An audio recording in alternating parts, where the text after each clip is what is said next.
कर्तव्य।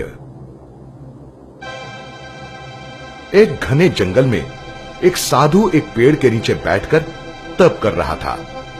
उसी पेड़ की ऊपरी शाखा पर एक कौवा और एक बगुला आपस में झगड़ा कर रहे थे। उसी वक्त कौवे के कुछ पंख उस साधु के शरीर पर गिरे।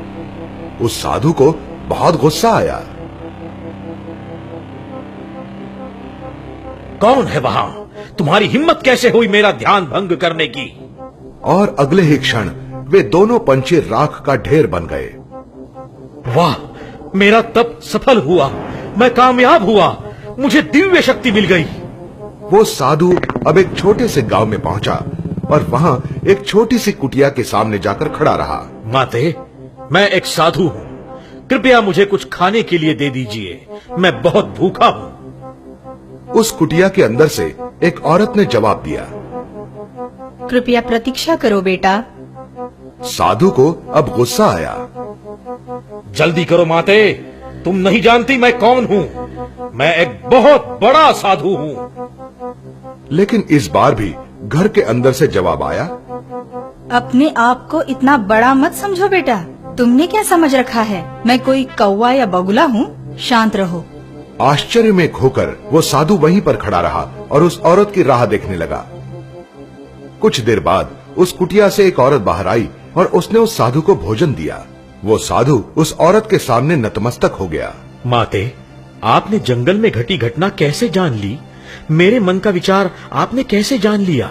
देखो, ना तो मैं तुम्हारे जैसी कोई महान साधु हूँ और ना मैं ध्यान धारणा करती हूँ। मैं तो हर रोज अपना कर्तव्य अच्छी तरह से निभाती हूँ। मेरे पति बहुत बीमार हैं, मुझे उनकी पूरी तरह से देखभाल करनी पड़ती है और इसीलिए मैंने तुम्हें थोड़ी देर रुकने के लिए कहा। जिंदगी भर इसी कर्तव्य ने ही मुझे ये शक्ति दी है कि मैं तुम्हारे मन की बात जान सकूं।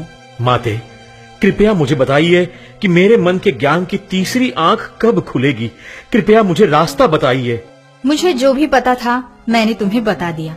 अगर तुम कुछ और जानना चाहते हो तो तुम करीब के गांव में जाओ और वहाँ एक कसाई से मिलो। उस औरत ने साधु को भोजन दिया। मैं चाहती हूँ कि ये खाना खाकर समाधानी होकर उस गांव जाओ और फिर उस कसाई से मिलो। धन्यवाद माते, जैसी आपकी इच्छा। साधु उस करीबी गांव में गया जहां वो कसाई अपने छुरे को साफ कर रहा था, तेज कर रहा था। आइए स्वामी जी, क्या उसी औरत ने आपको मुझसे मिलने के लिए कहा जिसने आपको भोजन दिया? अब हाँ, तुम्हें कैसे पता चला?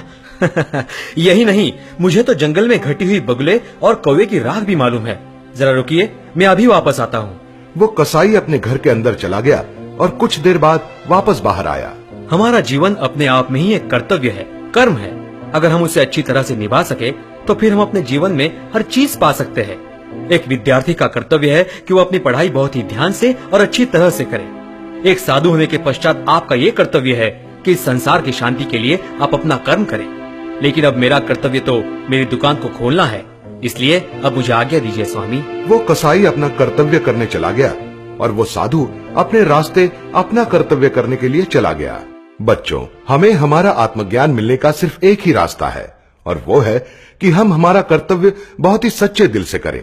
सही रास्ते अपना कर्तव्य करना ही आपको साहस और ताकत दिलाएगा, बुद्धिमत्ता दिलाएगा और आगे चलकर यही मन की शक्ति तुम्हारे मन में छुपे ईश्वर को दिखाएगी, आत्मज्ञान दिलवाएगी।